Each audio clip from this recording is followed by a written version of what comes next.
Hello guys, Chris here and welcome to another episode of the Pocket Podcast. This one is an emergency episode. Not really. I was supposed to have a guest episode. In fact, probably one of my favorite episodes to date come out tonight as you're listening to this. And unfortunately, I got a message late last night requesting some changes. I actioned on them and got the team to work on them. And then this morning received another message from the guest saying that we cannot release the episode. And so here I am right now, 3 hours before this episode goes live in the studio recording a solo for you. I have another guest episode, but honestly, to be completely transparent, I like to give it my absolute all, make sure there's trailers for the episodes, really good content, and it's all sorted. I didn't want to rush a great guest episode. So we're doing a solo episode today. I did a question box on my Instagram a few days ago, and I've picked a bunch of questions here, and I'm going to go through them and answer some of your questions. There's been a lot of different stuff that's been happening, so it's going to be good to dive into some things, and then hopefully we come up with some cool ideologies, and let's see where this takes us. But let's go to the very first question. It is by Leah Bisigiani. And the question is, what is one of your morning and evening non-negotiables? Morning non-negotiable is I have hydrate in the water, in my water in the morning. So I do sodium, potassium, magnesium, a hydrate supplement. I use Switch Nutrition. I've been sponsored by them since the very start of the show. I use their product. And at night, the big thing that's a non-negotiable for me is I wear my blue and green light blocking glasses, which are like these glasses that look pretty ridiculous. They kind of look like Oakley running glasses, but a little bit like even worse. And I wear them before bed for 30 minutes. But what they're basically doing is they're blocking out all of the blue and green light. So they're only letting red light. So everything that I'm seeing is all red. And what that's doing is it's helping my body naturally produce melatonin, which is the thing that helps me sleep. So basically it's helping me naturally wind down and naturally produce melatonin. So it's signaling to my body, hey, it's nighttime. We should probably go to bed because of all the stimulated and LED lights and all of the blue light coming through our screens and our kitchens and all the rest of it. I try and block those out. So morning non-negotiable is the ice bath if possible and hydrate. And then the bedtime is putting on the blue and green light blocking glasses. But honestly, there's so many things I could be optimizing. I could be doing so many more things. Reading before bed, I've found when I track that on my Whoop, just reading, whether it's a couple of pages before bed, as opposed to going on my phone, dramatically improves my sleep and my recovery. Something to kind of try and switch the mind off so you're not going to bed stimulated is something that's super, super helpful. Let's go to the next question. Next question is from Phoebe_Carter_55889. Why did you want to start the Pocket and how did you come up with the name? This is great. So I'm a very curious person and I've always been fascinated to speak to people and come up with really cool ideologies and try and kind of hear what someone is saying and articulate it in a way that makes sense to me, and hopefully other people can make sense of what they're saying too by the way that I'm delivering it. And the thought behind the name, it's interesting how I came up with the name, but the name came from, I was with some of my best friends New Year's last year. And basically I was at New Year's and we were at a festival and Rufus Du Sol was playing. And instead of us dancing, we were sitting on a hill, on a grass hill in the back of the whole festival. And I was with one of my best mates at the time. We had our arm around each other and we were opening up and going really deep. And then two of our other really close friends, Bree and Stella, came up to us as well. And they were lying down with us too. It was like all four of us. And we were kind of like fully armed around, like hugged up in this ball at a festival while Rufus Du Sol was playing in the background, and we were having these deep chats. And all of a sudden, Bree just said, we're kind of like this pocket of friends in our friend group. Because we went there with maybe 15, 20 people, a massive friend group. And we ended up with four of us. And there's this group of five of us that are just kind of like doing everything together. And then we do a lot more than all the people around us. And they're like, we're kind of like this pocket of friends in our friend group, and we share each other everything, and we kind of share all the highs, the lows. We do so many more different experiences, and we're so much more open with these people in this friend group. And we're like, oh my God, that is so true. And so we started a group chat called The Pocket with our closest friends. And then when it came to coming up with the name, my thought just went straight away. The next day, I just went, oh my God, The Pocket. That's the name of my show. I want to bring the biggest names all around the world and people that I've never met but always looked up to. I want to bring them into my space, have them on my show, and make them feel open and comfortable enough to be able to open up and share what they would share to their pocket of friends, to millions of people all around the world. Those conversations to the pocket of your friend group, the one or two people that you're closest with in your life, they're the conversations that matter most. Those are the ones that have the most impact in your life. So how can I get these people to feel comfortable to be able to share what they would share with their pocket of friends to millions of people all around the world? That's where the name The Pocket was birthed. And I love it. It means something to me. And the best part about it too is no one knows what it means. I mean, you guys listening to it now understand what it means, but no one actually understood. And the lesson here is we spend so much time when starting a business, starting a project, on all these things that we perceive to matter so much. But the reality is if you just do stuff that is really good and world-class, regardless on all the little things like the name and the branding, you're probably still going to get some good results.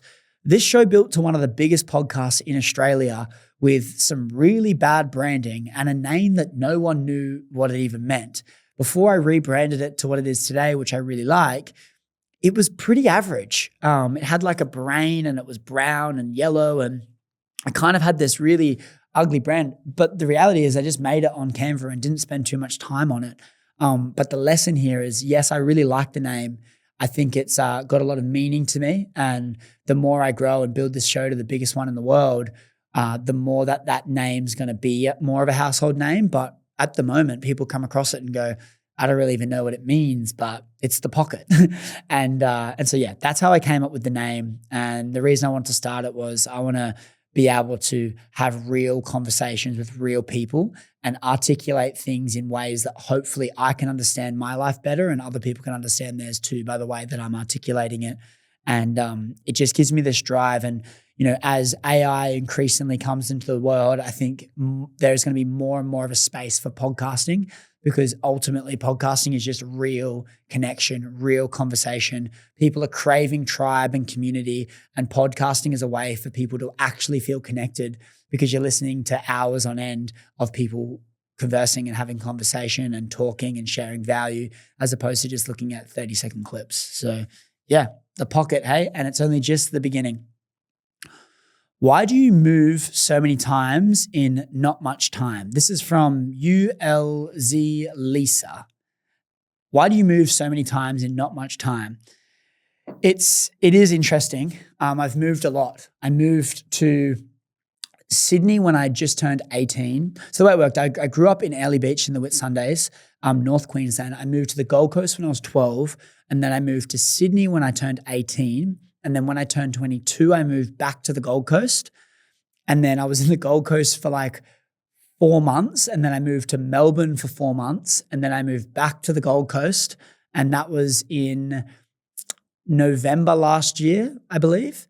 And then I'm moving to America next week, which is crazy. So the reason I'm moving so much, it's not intentional. In fact, the reason I decide to move, because I would love to just be able to stay put, by the way. The reason I'm deciding to move is based on what seems right in the moment. It's not running away from things. Rather, it's progressing in my career and in my life and feeling like moving is the right move for me to do.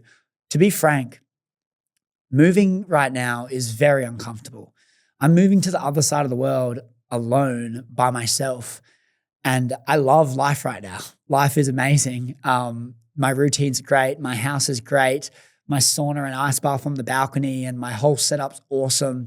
I love the people that I have around me right now. And leaving that is absurdly uncomfortable. And it's not something that like I am like jumping and raring about the bits of doing. But for me, my purpose and the thing that's really driving me is to build this show to the biggest in the world. And I can't quite do that in Australia. That may be a limiting belief. But as far as I'm concerned, I want to speak to the biggest names in the world. And Australia for the world on a global scale is kind of like this little island on the bottom of a big island that no one, inhabited island that no one is on. And, people come here, but they don't come here a lot. And so to be able to get these big names on the show regularly, week after week, I just think I need to be where all the noise is. And so that's why I'm moving to Austin, Texas, because it's very central, 3 hours to New York, 3 hours to LA, very central spot to be able to hop around and interview people. And also just immerse myself in the American culture for a while. They're very patriotic. They're very proud to be American. I think, unfortunately, that's one thing that does lack in Australia. People aren't very proud to be Australian, which is unfortunate because Australia is such a beautiful place. I think we need to take a leaf out of America's book, how they're proud of their country and they're also proud of themselves. There's no tall poppy syndrome nature that tries to tear everyone down. They really want people to win. They want people to succeed and they're proud to be where they're from. And I think we need more of that. Like the fact that people demonize Australian flags or think you're weird for putting that up, like that's a very normal thing in America. And I think we should take a page out of their book. And it's going to be an interesting, period of time living over in America.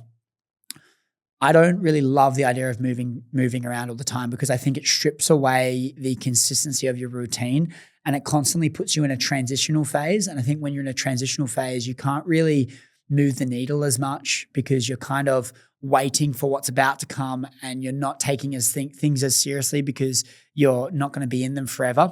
So you kind of are in this weird spot where I don't think you're as optimal when it comes to like your output and what you're doing. So I think it's not advantageous moving a lot. I wouldn't recommend it. And if you do catch yourself moving all the time, what I would suggest is to unpack why you're moving. Because a lot of the time we can crave moving around and there could be something deep down that's actually negative driving that want to move. That fear of stability. So just something to think about. But yeah, for me, I'm pretty keen to lock in and not move around for a while. So hopefully I can stay put in America for a bit. That said, I'm only going to be there for a few months. My O1 visa hasn't been approved yet. So I'm going over for a few months. Then I'll probably go to Bali and then I'll come back to have the interview and get my visa stamped, my passport stamped. Then I go back for a few years or whatever. Next question is from Tammy Gaglas. I want to say, I'm a stay-at-home mum and I support what you said. Women attacking you is uncalled for. Thank you. And the interesting thing about this, and for everyone that hasn't seen this, I'm not going to bring it to the surface too much, but it is a bit of an elephant in the room. There's a lot of division at the moment online with some of the comments that I've been saying, and a lot of love, a lot of hate. A lot of people that I don't really resonate with kind of trying to tear me down. And it's been an interesting journey. There's been so many cool lessons that I've learned from this. But one of the things that is the number one reminder for this and what ties in perfectly about this is the people, the women specifically that are showing so much love and support for my message are the ones that are stay-at-home mums or the ones that are in strong marriages. Because, the messages that I'm trying to provide, I would hand on my heart and confidently say that I don't believe they're misogynistic or toxic. They're just more of a traditional view. If you guys are regular listeners of the podcast, you know that I talk about it all the time, that I do believe in a little bit more of a traditional lens in the sense that I want to be the person, the provider in my relationship and in my family. And I don't want to have my partner have to carry the burden of making money and providing for the household. And I talk about this all the time openly on a lot of podcasts. And for me, the messaging is kind of blown out of proportion a lot. And I think there is merit and understanding in the way that people have perceived the message. And I have to take ownership that people can perceive this message in any way, shape, or form. And I need to recognize that I'm in the game of clipping. I've got over 500 million views in the past 18 months. This was bound to happen. But one of the lessons is that everything is a mirror. Every single way that you react to anything, whether it's positive or negative, is reflecting you, your environment, and the way that you see the world. So if you look at something and you perceive it to be negative, that's probably because there is something in your life that you have or don't have that is reflecting the way that you're reacting to something. So it's a really important thing to notice here that if you see something as positive, that means that there's something positive you see within yourself. If you see something as negative, that's because there's something negative that you see within yourself.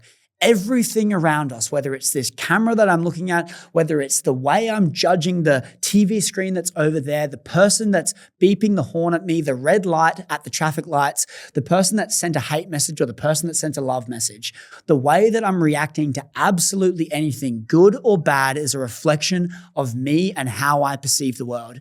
So when we realize that, understand that everything that we have in our environment, in our life, we are asking for. We are showing up in that way. Our identity is reflecting that. Our stories then reinforce our identity. Our stories then make up the actions that we take in our life, and our actions that we take dictate our environment.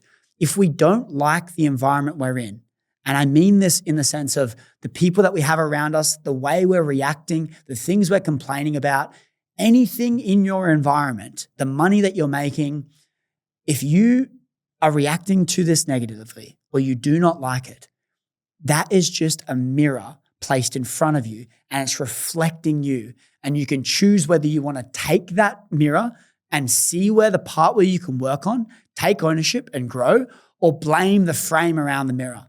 Because people want to blame the mirror for what they see in it. And the reality is all the love and support that I'm getting is coming from people that are in strong marriages. And unfortunately, all the people that are blasting hate, the majority of them are not in strong marriages. And that's all I'm going to say about this topic. I think attacking anyone is uncalled for. If someone is attacking someone, it just means that there is something about them that they're not fully happy and proud about. So yeah, shout out to you and shout out to all stay-at-home mums. I think we need to champion motherhood, and I think being a mum is the most beautiful thing ever. And I think we need to, we need to champion that and encourage that if that's what they truly want to do. My message for all of this as well, by the way, and if you guys are regular listeners to the show, I hope that you would see this as well. But if you don't, then again, completely fine. We all have different perceptions on views, and this is the lesson. We all perceive something in different ways. 151-second clip can be perceived in 100 million different ways, and that there implies that the way we're perceiving it is based on us, because all of them are different. But the thing is about this is people that are supporting are in the position that I want. And my messaging is I want to work my ass off so I can give my partner, my wife, my future wife, the ability to be able to have freedom of choice to do whatever she wants and whatever she's passionate and what her heart desires and feels called to do, whether it makes money or not. And if that is working and making millions of dollars or collecting postcards or going on hot girl walks, I'll support either of them. In isolation, those ones can sound quite degrading, but what I'm saying is I don't really care what she does. I just want her to be excited about it. And who wouldn't want to be excited about the things that they're doing in their days? And I want to heavily support that passion and hunger and excitement for whatever that is for her. And I really want to be able to enable her to bring out the best of what she's doing. And even just if we just tying the knot on this part for this question, The Project came out with a thing about me last night, and the Project, for everyone overseas, is like one of the biggest news panel board things in Australia. Every household growing up and family are kind of playing the Project, and they get 3 million listens a week on their Project show. And anyway, for the people that were on the board and they did the whole review, there was one woman hating and there was one woman supporting. The woman hating, she was saying things and being really like kind of attacking in her nature. Woman hating, I was like, she's probably single. And I look her up and she's single. This could be a coincidence, right? But when I'm talking about how my views are more traditional, and I think we're all entitled to our opinion, when I'm talking about having a traditional look on life, and that's my opinion, and we're all entitled to our own opinion, she doesn't like that, and she defended by saying that she wants to be independent. That's because that's what she desires to do. But surely people don't want to be alone. I mean, correct me if I'm wrong, but like, she's single, and all I'm saying, if we're tying to this mirror piece, I think there's value in being able to understand how you're reacting to something, how you're perceiving something, and then mirror that back and realize, okay, why am I perceiving it that way, and take that. The girl supporting me is married. That's all I'm going to say. But I think we go to the next question because, yeah, I don't think this should have too much surface time. This isn't what this question box and this Q&A is supposed to be about. I want to be able to provide as much value for you guys. But I think the lesson here with that is to be able to look within with everything that you're reacting to, good or bad, and realize that the way you're reacting to that is based on how you view yourself. That's all. We may as well just answer this one to title back in. M. Peach says, do you stand by hot girl walks and postcard collecting comments? Yes, I stand by it, because in isolation it can sound degrading. But as I said just before, what I mean by it is that I don't really care what it is. I'm going to support it. If you were to perceive me saying that as I want you to collect postcards and go on hot girl walks, that would sound very degrading and horrible. And if I said that, I would own up and be like, that is a degrading comment, and it's actually probably a misogynistic comment. However, that's not what I meant. What I meant was, I want you to have the freedom of choice to do whatever you want. And so if what you want to do is go and make your millions, I'm going to support that 100%. But if you want to collect postcards and you love collecting postcards, awesome. Now look, the reality is most women don't want to collect postcards, and that's completely fine. That's not what I mean. I don't expect you to. In fact, you'd probably have other passions and excitements, which is what attracted me to you in the first place. All I'm saying is that in the event that you were passionate about postcards, I would support that. So yes, I do stand by the comments. I stand by the video. And yeah, there could be ways that I could reword it potentially. It is a clip from an hour and 51-minute podcast, which I believe was very respectful, and we went through the whole thing. But let's go to the next question. Next question is from Orozo-Konzen9. What kind of motivation can you give us to become as dedicated as you? It's hard to be dedicated when you don't know what lights you up. It's hard to be dedicated when you don't know if you're confident or not. It's hard to be dedicated when there's so much unknown and lack of clarity in the pursuit that you're doing.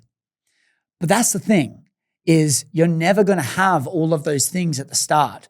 So you need to deep dive and find a deep understanding of what is the thing that's going to drive you. What's the thing that's going to spring you out of bed in the morning? Is there some pain that you can use to fuel you, to slingshot you forward? Is there a pleasure or a lack of pleasure that you have in your life that you can then form into a pain and use that to slingshot you forward? Is there an impact that you're chasing? Is there a life that you want? Figure out something that is tangible, that is real, that you can feel, and use that as the fuel to be dedicated. Because let me tell you, when you truly feel that, when you feel that thing that just lights you up and gets you excited about the life that you're living, you don't need motivation. You don't need no inspirational video. Your life is inspirational. You don't want to sleep because you're too busy wanting to work and wanting to get after that. And I'm telling you, the more you get the wins, the more you're going to feel that. The hard part is before you get the wins, there is so many little hurdles that you overcome. And it's up to you to be able to get slammed on your face and get back up when no one's watching and keep moving forward, because you're entering a dark tunnel. They're putting cement behind you and there's no going back. So you got two options. You pull up a chair, sit down in that tunnel and dwell about all of the things that you don't have yet, all of the failures, all the people that aren't supporting you, all the people that think you should quit or go back and get a real job.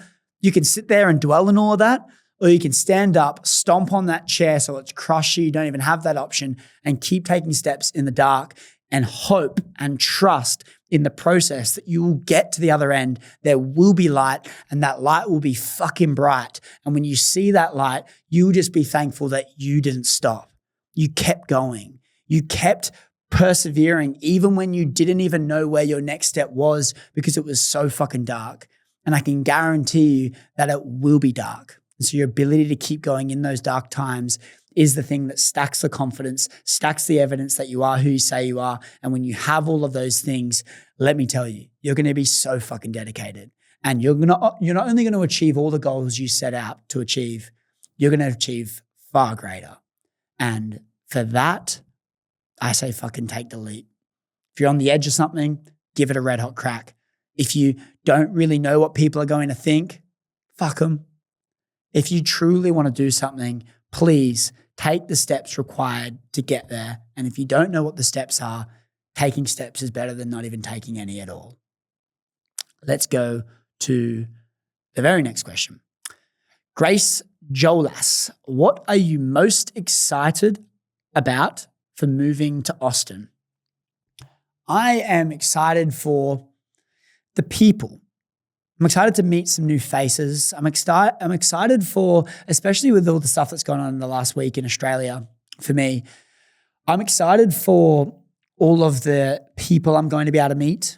I'm excited for a little bit of change because there's intention behind the change.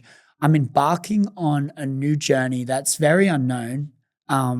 It's very exciting, but it's also, there's a lot of nerves going on because like you're moving to the other side of the world to embark on a whole new chapter of your life alone.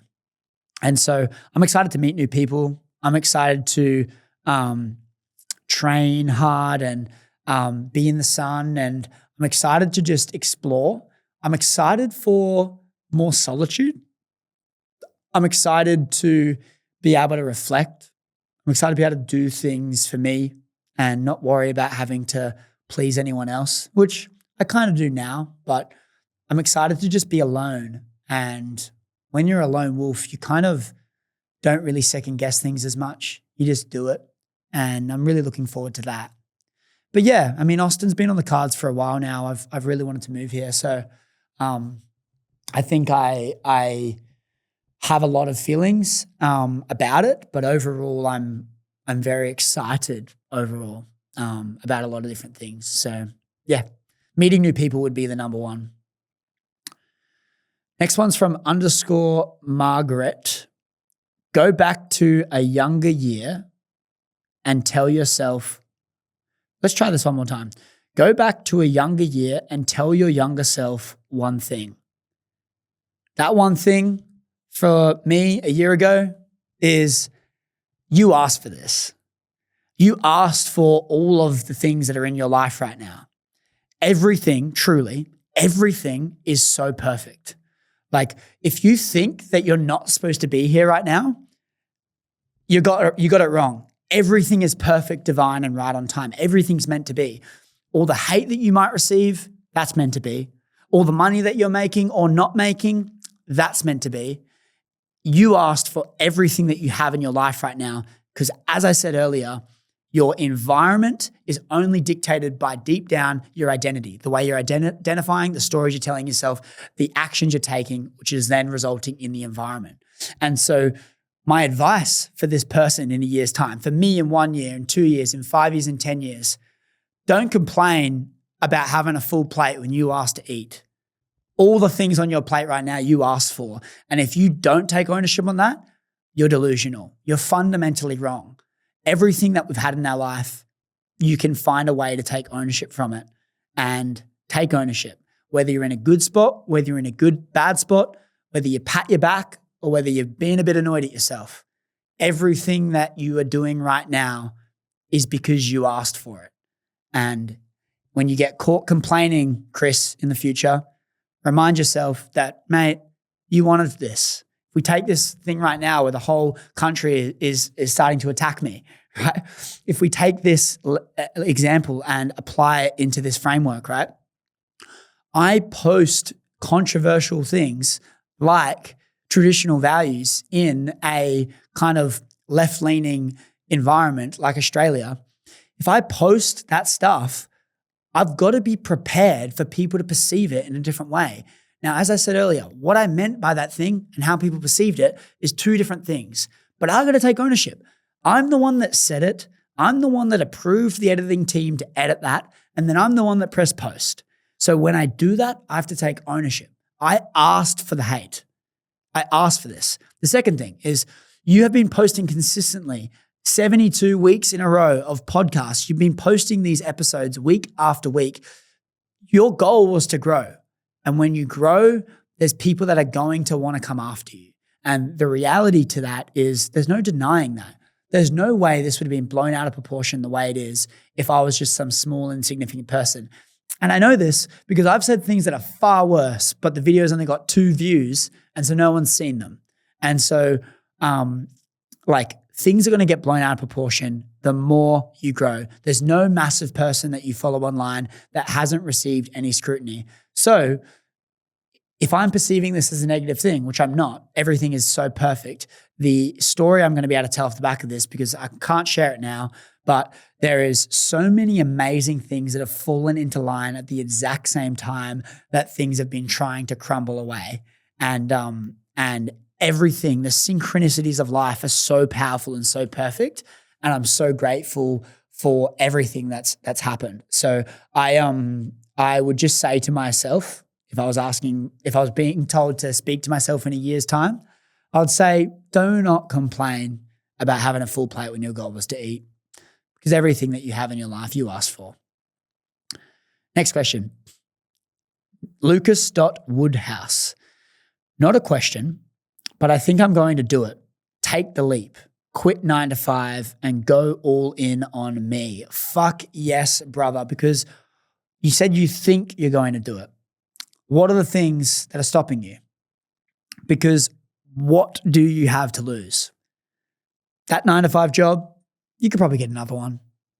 You know, the people that doubt you, they're going to doubt you regardless. They're going to doubt you for staying in the job. They're going to doubt you for giving it a go. The reality is their opinion doesn't matter. Your opinion on how your life pans out is the thing that matters. And it's the only thing that's going to be there when you're on your deathbed. No one else is going to be there because they're already gone too. They're worried about their lives. You need to worry about your life. And I think when you take this leap, which I would encourage so heavily, when you take this leap, what happens is you enter that dark tunnel, and you need to have the mindset that you have concrete behind you. There's no going back. And when you have that mindset, you realize the 2 options are sitting down or taking steps, and you don't seem like the guy that's going to sit down. So take those steps in the dark. You don't have to have it all figured out. I still don't. You don't even have to know anything. But what you do need to do is not be stagnant. And if you're going to go all in on you, fucking go all in on you. And let me tell you, things will change. Your life can change so quickly. All of the goals you have that you think will take 10 years, I guarantee you they can take 1 year. They can take 6 months. They can take 3 months.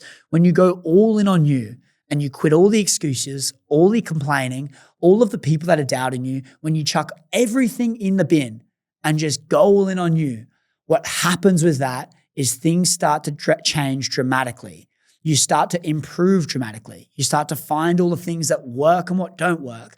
You start to refine the best version of you. And the quicker you can show up as the best version of you, the quicker the results will come. It's all about fast tracking your journey to authenticity and improvement. And yeah, things will blow up for you. And anyone that wants to take a leap, anyone that's not happy with their life right now, just take the leap. If you don't know what you like, figure out what you don't like. Try things. Just throw yourself in the deep end and you'll land on your feet. You're like a cat. If you dropped it upside down, you'll still land. Guarantee you. You just need to zoom out the time horizon enough. Maybe it looks like a failure in the moment, but when you zoom out long enough, things will really start to change in your life. Let's go to the next question. Sarah.Spearing, what's your biggest goal you're trying to achieve right now? I would say my biggest goal is to find more calm in my life. I think I need to find more calm. There's too many things going on. There's too much noise. And I've been trying my best to slow down in the sense of how my mind is operating and the way it's spiraling at times. I'm trying to hone in and have less distractions. I'm trying to quiet the noise in my mind because fuck me, it can get so draining at times. And my biggest goal right now, it's not about money. I'm doing well. It's not about growth of the show, although that would be great. I'm happy with the way everything's progressing career-wise. I'm happy with all of that. It's an internal battle for me. My goal is to be able to try and quiet the mind and turn my mind to be my best friend, not my worst enemy. And that can be tough, especially when you're trying to achieve so much greatness. You feel like you need to be harsh on yourself so much. And I just think a really powerful goal and frame would be to be more kind, but not slack off. Not use kindness as a tool for procrastination, more so use kindness as a tool for fulfillment. To be able to work hard, but not feel shit doing it. To be able to do the things that I want to do and not feel like I need to be working instead. To be able to switch off and actually switch off. To be able to work and do the to-do list and get to the end of the day and actually feel satisfied. My biggest goal is to win my mind and make it be on my side and make my mind be my best friend, not my worst enemy. And I think when I can do that, I can have more calm in my life and have less noise. And I think when there's less noise, there's more space for me to think freely, enjoy freely, have more peace, joy, and fulfillment in my life. And I would say that has to be my biggest challenge right now. This isn't a question, but I want to talk about belief and the importance it has. I truly believe that there is so much power. In fact, it's probably the number one thing, in my opinion, that is rooted in all people that are successful is that they truly believe in themselves. And I think it's the number one thing we should chase. And so where does the belief come from? This is the important thing to actually unpack. How do we actually obtain belief? And I think belief becomes obtainable when you go through challenge, pain, and hardship. So the more hurdles you overcome, the more experience you have, and the more proof that you've stacked up that you are who you say you are, the more you believe in yourself. And when you have more belief, you have more confidence about yourself. And there's a few pillars to belief, right? There's ways you can get short-term belief, and that's through other people. So if you have someone else that believes in you, it's quite nice to see that someone else believes in you. It's quite affirming that you're actually on the right path. But the real power comes is when you believe in you more than anyone else believes in you. When you can have some absurd confidence and belief in yourself, the mission you're on and the path you're trying to take, the message you're sharing, the lives you're trying to impact, when you can have so much certainty on yourself and you can believe in yourself so much, that is where the superpower lies. And for me, when I'm reflecting on, say, all of the stuff that's happening in my life right now, the way I've been able to deal with so much of the negativity is through the belief in myself. I am so confident in what I'm trying to achieve, the message I'm trying to put across, and the life that I'm chasing and the impact I'm trying to make. I am so confident And I believe in the message that I'm sharing so much that when someone tries to rip me apart, I can onboard that and see if it serves me. But if it doesn't, I can fundamentally still remain true to myself because I believe it. And I have this belief in where I'm going and what I'm trying to achieve. And I think when you have that belief, people can feel that. Like when I'm going into a room and I'm meeting with someone that's super high level and they ask me what my goals are for the show, and I look them dead in the eye and I go, I'm building the biggest podcast in the world. They can feel that belief. They know I believe in myself. I'm not going, oh yeah, I'm going to move to America to, I really want to build a really big show. And so that's what I'm going to give it a crack. They're going to be like, oh, like good on you, mate. Like all the best. But if you say, no, I'm going over there to build the biggest podcast in the world, and I mean it, and when they explain, they'll be like, okay, well, like, what does that look like? Yeah, I want to go interview all the biggest A-list celebrities. I've got a whole strategy that I'm putting in place to interview the biggest names all around the world, and so we can build the biggest show. And I say this with confidence. That stems from belief. And when you can show up in that way in whatever you are trying to do, people will feel that. People will be drawn to that. People will feel the conviction. They'll want to help. They'll want to support, and they'll believe in you. If you believe in you, not only is that the biggest superpower, but everyone else will start to believe in you too. The best leaders don't tell you how to think about them. They lead by example, and a byproduct of that is the other people go, shit, I want to see what Chris is doing. I want to follow along what Chris is doing. I want to copy what Chris is doing. I'm going to take a leaf out of Chris's book. So deep down in people that are very successful is belief. And if you can obtain that, the way to do that is by onboarding more challenge and taking a risk and going through the motions of being able to actually improve as a person and give things a red hot crack and not be as scared of failure. The more you can do that, the more the belief will compound, the more you'll stack the evidence that you are who you are and you are who you say you are. And that's where the things will start to change. And yeah, I it's been an interesting journey just reflecting on all the stuff that's going on and how I've been able to remain somewhat calm.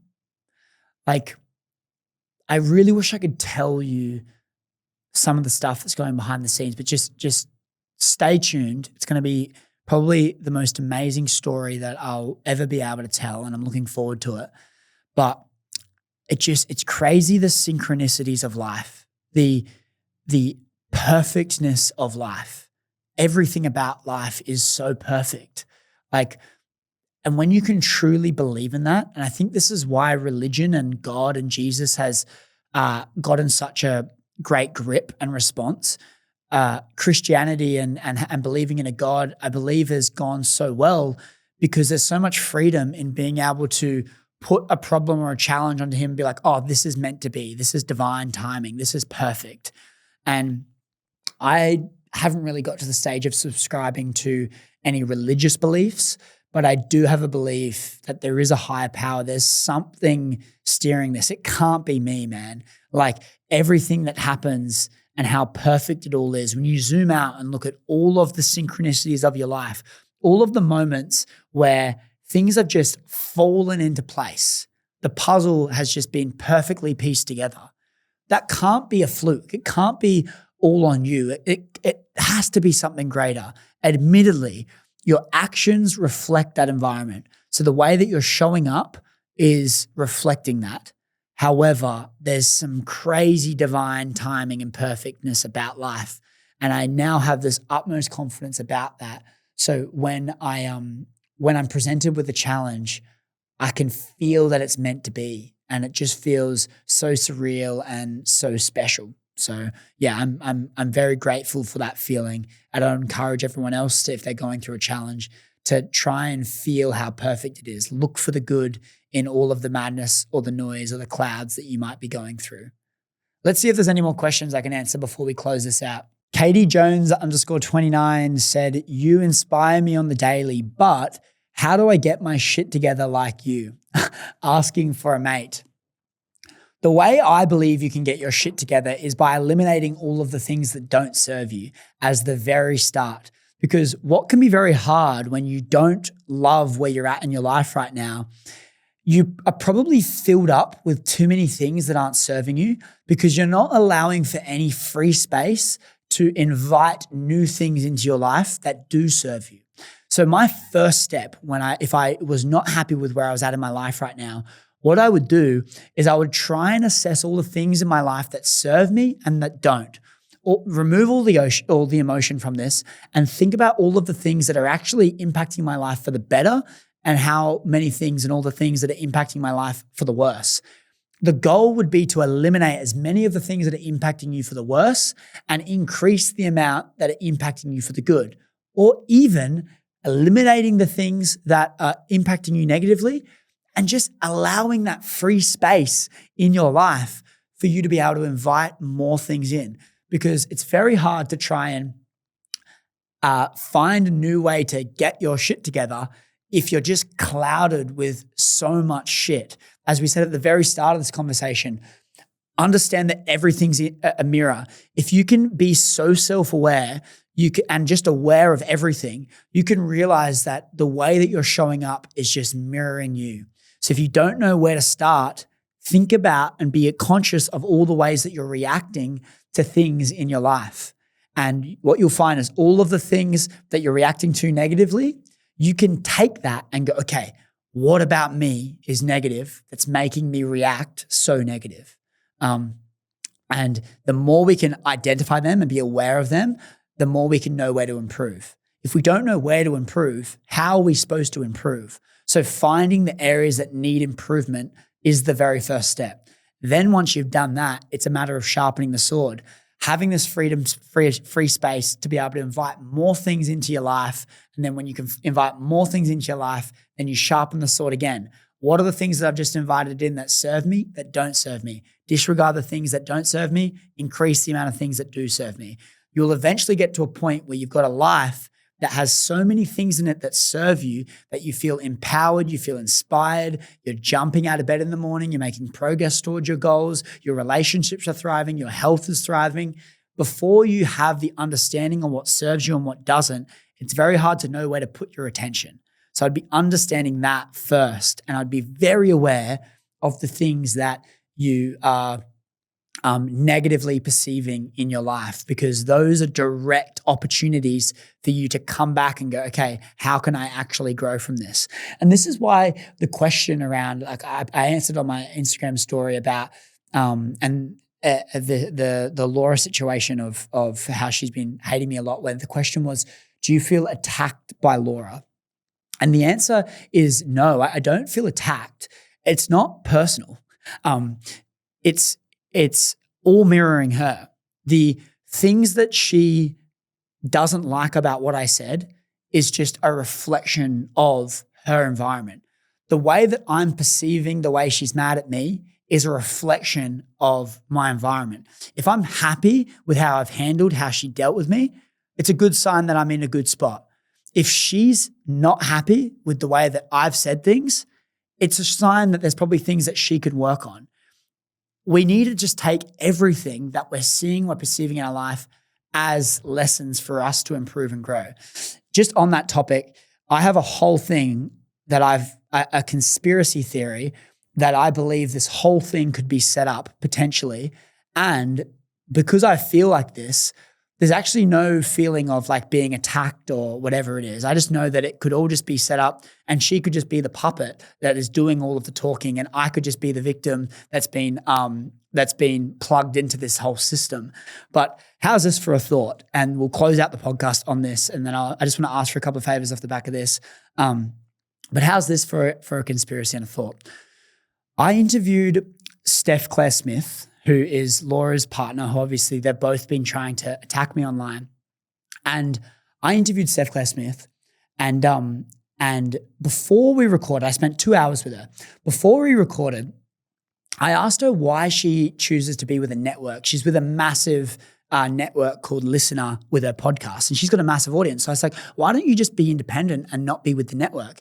She gave me 2 reasons. The first reason was they don't have to do any prep for the podcast. So what they do is they have a whole production team that does all the planning, researches all of the trends and all the things that they should talk about. And then they rock up and they just need to look at the script, look at the topics, record, then they leave. The production team then edit it all, post it and everything. So ease of being able to record, they can kind of just be the puppet for whatever they're saying. The second thing is money. These networks have access to all of the big sponsorships, so they can get paid more money through these deals.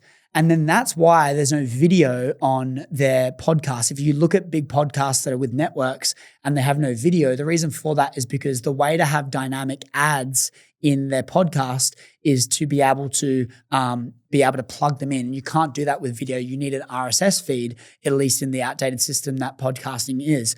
So you can only do audio on platforms, which is why videos like podcasts like KickPod, who is Laura and Steph's, have this big podcast, but they have no video. And the reason is because they can't make as much money if they do video.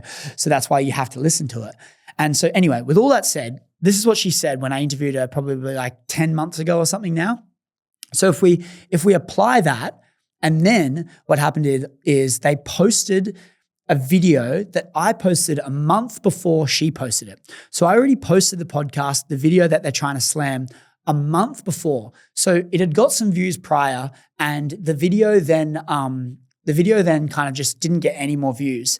But then when she posted it, she said that it miraculously popped up on her feed that morning and it was bugging her all day. And she used all these massive words like terrifying, horrific, heartbreaking, all the rest of it. So she found the video a month after I posted it, and the video wasn't getting views when she found it. So it wasn't getting pushed in the algorithm. So it would have been probably a lot harder for her to find it. The only way she probably would have been able to find it is if she had already consumed a lot of my other content, and then the algorithm's gone, oh, she likes Chris's content, so we're going to push him this video. The only instance. She then finds it, posts it. They then go into the studio. She records a podcast trying to slam me for an hour, however long. She played ads through the whole podcast, making money from the whole show. And then what she did was she announced that she's doing a mini series on the topic after this podcast that she's posting. So it makes me think, like, how can these massive networks, these networks that plan ahead, have a whole production team, work this quickly in advance where they're going, okay, where we're going week to week. Like, she just found this thing, posted it. Now they're doing a mini series straight away. They're making this money from it. They're putting ads all through the episodes. All of this from a video I posted a month ago that wasn't getting much traction. All of the news articles that came out, all of the things that just happened overnight. They didn't interview me on the project. They didn't ask for my opinion. They just asked her for her input. They got my age wrong, which is like, it's like they don't even care about me specifically. They kind of just wanted to blow it all up and create awareness. I don't know. Call me crazy, but if you line all of those dots together, they don't plan the shows because their producers do. So how have they come up with this whole mini series when they don't even plan anything? A video that she posted a month after I posted it wasn't going viral before she posted it. And then they use all of these fear words like horrifying, heartbreaking, horrific, all the rest of it.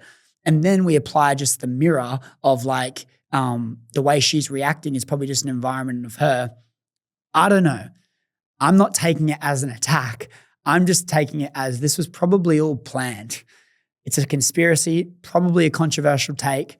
Definitely could be the case. And so when you consider all of those things, you can't really feel attacked. I don't think it's personal, to be honest, and I haven't taken it personally. Although that they've tried to slander me down personally, I don't really think it is. I just reckon it's the whole movement, call it the Matrix, but I reckon the Matrix could have tied all of this together and just built all of this. And I just happen to be on the end because I'm doing some cool shit. I'm making some noise. I'm a young guy, so like an easy target. I'm against any of the kind of like, I'm not a person of color or anything like this. So I'm kind of like an easy target, a white young male. Might not be, might be, either or, doesn't matter. It's all perceptions. Everything that we perceive, everything that we have and we view in the world is all perceived. None of it's facts. The sooner we can realize that the only real facts in this world are the fact that the sun doesn't rise, we spin. We need water and oxygen or we will die. I can't think of any other facts. Even your shoe size isn't a fact because you've bought a pair of shoes before in a different brand and they've been a different size and they don't fit you. There's so many things in life that are not facts that we are perceiving to be facts and they're boxing us in. The sooner we realize that everything is actually just interpreted, where everything's interpretations, the sooner we realize that, the sooner we can actually have our mind freed from all the things that are boxing us in. Anyway, went on a tangent there. I'm going to wrap up this podcast here. If you guys have made it to the end, I just firstly want to appreciate you guys so much and send my love. I think there's so much division at the moment, and I love the fact that you guys can tune in to a solo podcast and listen to me share my thoughts and hopefully get some value from the things that I'm saying. All I ask is if you actually have been loving the show and you've been really enjoying it and you haven't yet left a 5-star review on Spotify, it really goes a lot longer than you think, especially now. I was on 4.9 stars. And when all this kind of attack came in, there's all these trolls coming in and ranking the show with 1 stars and negative. And it's gone from 4.9 stars to 4.1 stars on Spotify, which is honestly really unfortunate because the people that listen to my show that actually love the show aren't ranking it bad. And in order to get big guests on the show, like you need to have a good ranking. And it is unfortunate that there's all these trolls that have come in and given really bad rankings and put me down to a 4.1. So as many of you guys that are listening that do genuinely see the value with the pocket, love the show, and you continually tune in, or even you've just enjoyed this show for the first time ever, it would mean the world if you could leave us a 5-star review on Spotify or Apple Podcasts, because it really does go a long way, helps the show grow, and it helps us just keep getting awesome guests and leveling up the content, and allows me to keep doing this the way that I'm doing it. So thank you guys so much. I appreciate you all. Subscribe if you're watching this on YouTube, and I'm going to sign out for this week, but I'll see you very, very soon. Bye-bye. Thank you guys. Bye.